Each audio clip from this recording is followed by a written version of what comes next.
अस्सलाम वालेकुम। इस वीडियो में हम बात करते हैं कि कर्ज़ या उधार ये लेना चाहिए या नहीं। आपने अक्सर सुना होगा ये कहते हुए कि फ़लाँ शख्स ने उधार पकड़ लिया, इसको मुआशरे में भी एक लिहाज से बुरा समझा जाता है। इसकी हकीकत एक लिहाज से थोड़ी उलट है। अहम बात यह है कि हमें कर्ज़ा जो आम तौर पे सवाल किया जाता है कि लेना चाहिए या नहीं, तो कर्ज़ा लेने में कोई हर्ज नहीं है। कर्ज़ा लेने की या कर्ज़ की या उधार की दो किस्में होती हैं, एक अच्छा उधार और एक बुरा उधार। अच्छा कर्ज़ा और एक बुरा कर्ज़ा। लेकिन सबसे अहम बात ये होती है कि आप उस जो कर्ज़ आपने लिया है उसका इस्तेमाल कैसे करते हैं, उसके मुहर्रकात क्या हैं और वो आपने किस मकसद के लिए लिया है। अच्छा कर्ज़ वो होता है जिसका इस्तेमाल करके अक्लमंदी के साथ, साउंड प्लानिंग के साथ आप ऐसे मंसूबे में, ऐसे प्रोजेक्ट में लगाएं जहाँ से इनकम जनरेट हो, जहाँ से आप मुनाफा कमा सकें, अपनी उस प्रोजेक्ट को कंप्लीट कर सकें। और उससे ज़्यादा अहम बात यह है कि आप अपना वो जो कर्ज़ा है वो वापस कर सकें। तो अच्छे कर्ज़े की जैसे मिसालें हैं, मसलन आप कोई शॉप बनाना चाहते हैं और आपके पास थोड़ी इन्वेस्टमेंट के पैसे कम हैं और आपने किसी से कुछ कर्ज़ पकड़ा है कुछ देर के लिए, और जैसे ही आपका वो प्रोजेक्ट कंप्लीट हुआ है, आप उससे आपकी आमदनी बढ़ना शुरू हो गई है और आपने बड़ा रिलीजियसली उस पर्सन से जिससे कर्ज़ा लिया था उसको अपने वापस कर दिया है।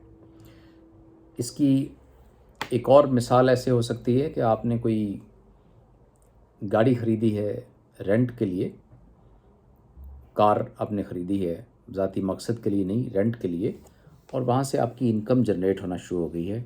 आपका जो कैश का जो फ़्लो है वो पॉजिटिव डायरेक्शन में होना शुरू हो गया है, आपकी जेब में कुछ पैसे आना शुरू हो गए हैं। तो ऐसी सूरत में ये भी एक मिसाल है, अच्छे कर्ज़ की मिसाल है। कुछ दोस्त ऐसे हैं जिन्हें मुर्गी खाना टाइप, ऐसा कोई भी ऐसा बिज़नेस जिसमें आप वो मनी को फ़ौरन इस्तेमाल कर सकें, मुस्बत सही इस्तेमाल कर सकें, प्लानिंग कर सकें, और उससे जो है वो कुछ आपकी पॉकेट की तरफ आपकी रकम आना शुरू हो जाए, वो एक अच्छा कर्ज़ कहलाता है।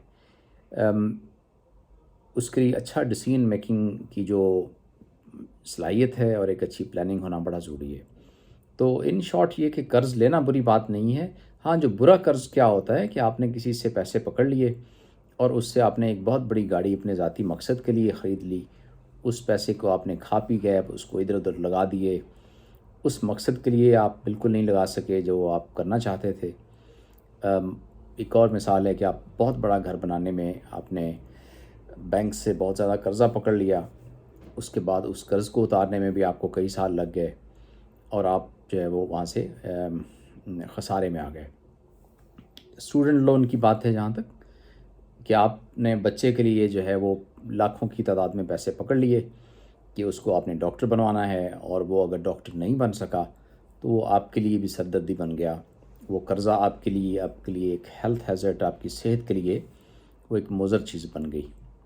तो कर्ज़ा या उधार ले लिया करें, लेकिन उधार लेने से पहले सोच लें कि ये अच्छे उधार के मद में आता है, आपने साउंड प्लानिंग की है, आपने पहले से सोचा है उस रकम का आपने क्या करना है, कहाँ इस्तेमाल करना है, और सबसे अहम बात ये कि वहाँ से जो जो जो कुछ जनरेट हो वो आमदनी की सूरत में हो, वो ख़सारे की सूरत में ना हो।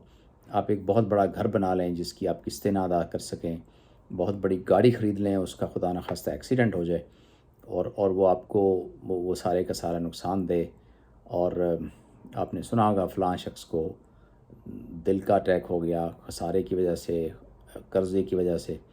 तो अच्छा कर्ज़ा अच्छी इन्वेस्टमेंट की तरफ आपको लेके जा सकता है, बुरा कर्ज़ा आपको मकरूज़ कर सकता है। دلچسپ ویڈیوز عام روزمرہ زندگی کے بارے میں مزید اپلوڈ ہوتی رہیں گی۔ اگلی ویڈیو میں بات کرنے والا ہوں کہ لائبلٹی اور ایسٹ جو ہے ان کے اندر کیا فرق ہوتا ہے۔ آپ ساتھ جڑے رہیے۔ سبسکرائب کا ایک بٹن ہے یہاں پہ، اس کو دبائیں اور آپ کے ساتھ انشاءاللہ رابطہ رہے گا۔ آپ کی توجہ کا بہت شکریہ۔